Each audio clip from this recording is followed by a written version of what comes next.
Thanks for joining us here at the News at Noon on a Friday. We've made it to the end of the week. Yes. Sean's got his Pacers We are ready. on, Yes. ready for the playoffs tomorrow. Yes. And we are ready for some really warm temperatures. Yes. Could they be the warmest of the year? I think so. 81 degrees. We've had that twice, forecasting 82. The daily record is safe, 87.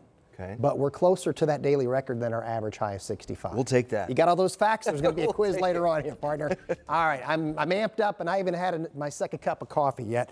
Let's show you the numbers now compared to 24 hours ago. 15 to almost 20 degrees warmer. We told you it was going to take a stiff breeze to get us to where we're going, and we're already in the middle 70s. So we're already warmer, well warmer than yesterday's high. Plenty of sunshine here with some quick moving cloud cover indicative of the wind energy that's beginning to ramp up here. So here's the high temperatures across central Indiana. Again, almost 20 degrees above average. Now, as I mentioned, it's going to take our strong wind to get us to where we're going here. We've got this frontal system back to the west of us. We have ingredients in play. We've been telling you we're definitely getting rain and thunderstorms overnight. Most of the action is going to be after 9 o'clock. The severe potential will carry into early Saturday morning. But this is future track 13, so by 9:30, 10 o'clock, we'll start to get some storms in here, and it does look like the zone of greatest coverage might be coming in right along central Indiana. It is going to be a bumpy night. I do expect we will have some warnings, so we want you to be aware of that. We will have you covered. I'll have more on this and whether or not we're going to have a complete washout of a weekend and the 7-day forecast here in a few moments. All right, see you then, Sean. Thank you. To the headlines now. And concerning numbers on the east side, an increase in drug overdoses in one area in particular. We're talking about the 46201 zip code area. Logan Gay looks into what's going on there and what's being done to help. Just like the seasons, drug overdose rates can constantly change, but this time they're going up on the east side. As the weather warms up, as people are more social and might be recreationally using substances more or anything like that, we do see an increase in overdose events here in Indianapolis, usually in the warmer months. This map from the Marion County Public Health Department shows the zip codes where Indianapolis EMS made the most naloxone runs and how many doses administered. As you can see, EMS responded heavily to the 46201 area. Overdose Lifeline uses information like this to alert them of an overdose spike in a community. If there is a cluster of overdose events in one area, that could signify that there's something going on in that area, such as a contaminated batch of a substance or such as a disruption in the drug market that's leading to increased risk of overdose. Something that can happen in any community. All it takes is one time for naloxone not to be available or EMS not to arrive at the scene in a timely manner, and that could be the end of someone's life, unfortunately. This is why she says Overdose Lifeline provides resources, not only for people with substance use disorders, but also their family and neighbors. They plan to tackle the issue head on and be in the 46201 community on Friday and saturate it with free naloxone and test strips. It affects all of the family and, of course, the extended community as well. Communities are hurting right now because they're losing loved ones to substance use. Although the naloxone is free, it did come at a price. The Overdose Lifeline founder, Justin Phillips, lost her son, Aaron, in 2014 to a heroin overdose. Thursday is a 10-year anniversary of Aaron's law being signed into law by former Governor Pence. Administer overdose intervention drugs in the future, Thus giving everyone access to naloxone without a prescription. It definitely has evolved into a legacy of love and compassion and harm reduction and really caring for everybody as individuals.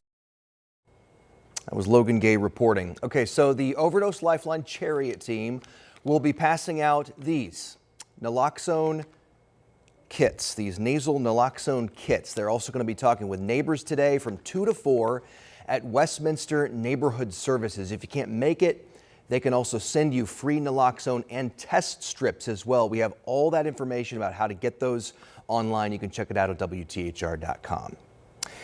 Turning now to a deadly shooting on the city's southwest side. Just hours ago, the Marion County Coroner's Office identified the victim as 62-year-old Forrest Tab Grant. This was the scene yesterday afternoon on West Morris Street near South Belmont. Officers say they found Grant in critical condition. Medics rushed him to the hospital where he died. Police detained someone near the scene, but have not said if that person was involved in the shooting.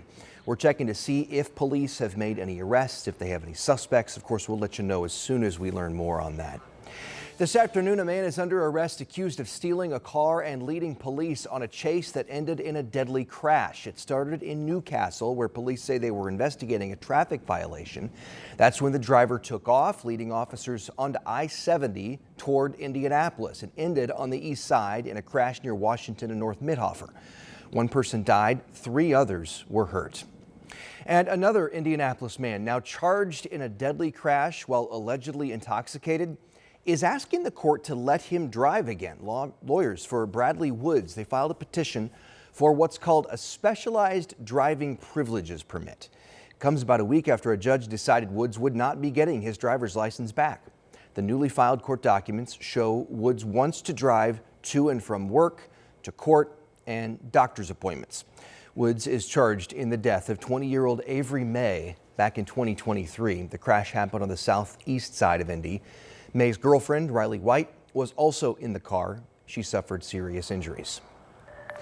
Schools across the country are rallying for higher education, and this week that included IU down in Bloomington. Check it out.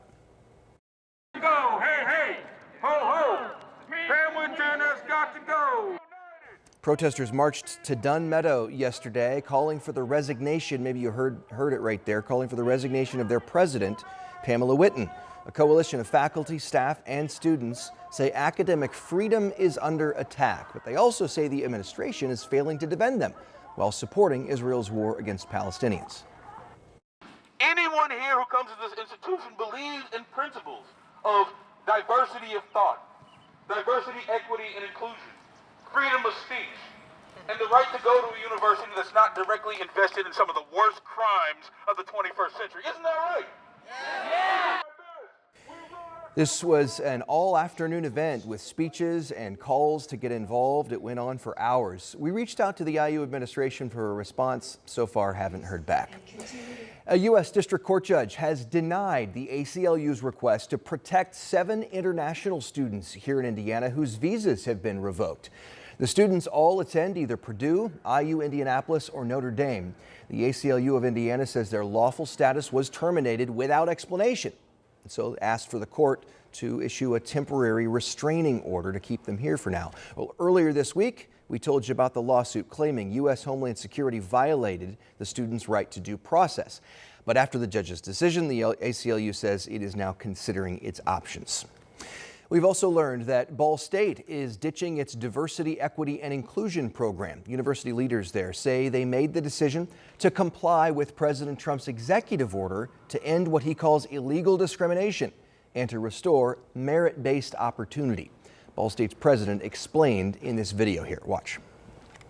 And if the administration were to conclude that we had failed to comply with the president's executive order, the Department of Education could conceivably determine that our students are no longer eligible for federally funded financial aid, things like Pell Grants and federal student loans. That outcome would be devastating for so many of our students. So a lot on the line there. The Board of Trustees also authorized the school's president to take any further action necessary to comply with state or federal laws regarding the university.